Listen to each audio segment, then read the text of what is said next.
Hebrews 9:24. For Christ is not entered into the holy places made with hands, which are a figure of the true, because he is the true, but unto heaven itself, now to appear in the presence of God for us. That right there squashed the Trinity right to hell. That one right there. Now let's go on to 26. For then must he often have suffered since the foundations of the world, but now once. So it's saying that he hasn't suffered since the foundations of the world to take on our sin, but once. In the end of the world hath he appeared, past tense. So he's already done it, to put away sin by the sacrifice of himself. Has he already been sacrificed? Yes. Will he ever be sacrificed again? No. So what does that say?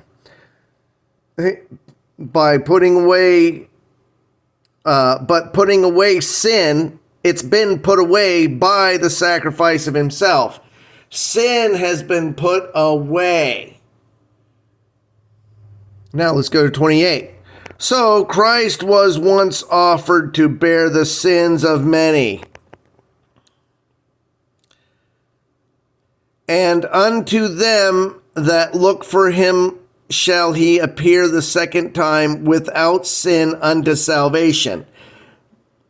That right there is unto the saving of your mind only, because your body is dead and your mind will be quickened fully together with that spirit. And that will be your power, is the spirit, because you won't be a human any longer when he shows up.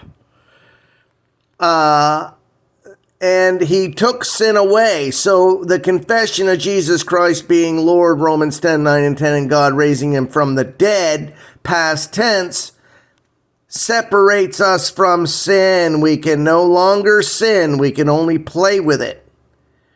But when you play with it, it's definitely not a witness for God.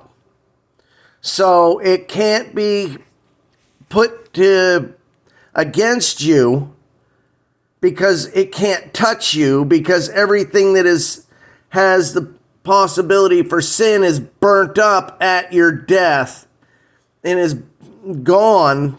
And the only thing that comes back to life is your mind with the power and life and light of the Holy Spirit, which is going to be your energy and not your breath, life, and food. And yeah, you won't have blood. You won't have a human. You're not human at that point any longer. So, we only play with sin after we're born again, because it can't be attributed to you. It gets burned up at the Bema. All your earthly, worldly shit gets burned up at the Bema, and the only thing left is your rewards and your mental entity that God puts back with a spirit, with your spirit that you had when you believed and became born again, Romans 10:9 and 10. There is no earthly body.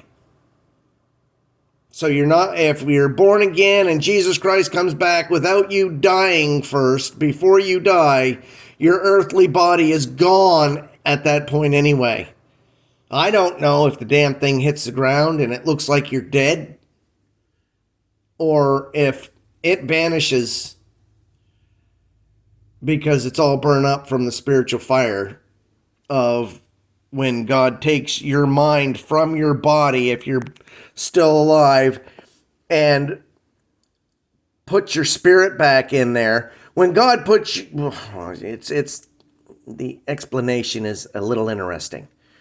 When you get your Holy Spirit back, if you're dead, your spirit being, if Jesus Christ comes before you die, you receive the rest of your spiritual power, and it really will just burn up your body. You don't go into heaven with your body, or your body goes nowhere. It has no other purpose than being on earth. So at the return of Jesus Christ, your body's burn up, and all your physical garbage along with it, and your spiritual qualities and things that God can give you rewards for is the only thing left. It's that simple.